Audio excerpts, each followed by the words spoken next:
এটা আমার ছাদের অস্ট্রেলিয়ান আনার।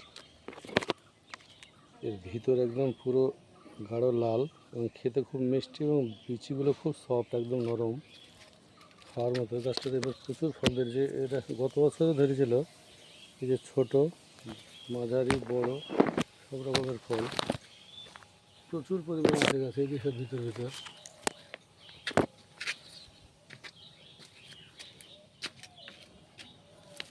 এই যে এখানে 3-4টে ঝুলছে এখানে। যেসব খেতেও খুব মিষ্টি এবং কালারও খুব সুন্দর। এর চারা আপনারা বাড়িতে, ছাদ বাগানে, মাটিতে যে কোনো জায়গায় চাষ করার জন্য 2-1টা লাগানো যায়। এটা যথেষ্টই ভালো খেতে। অস্ট্রেলিয়ান আনার।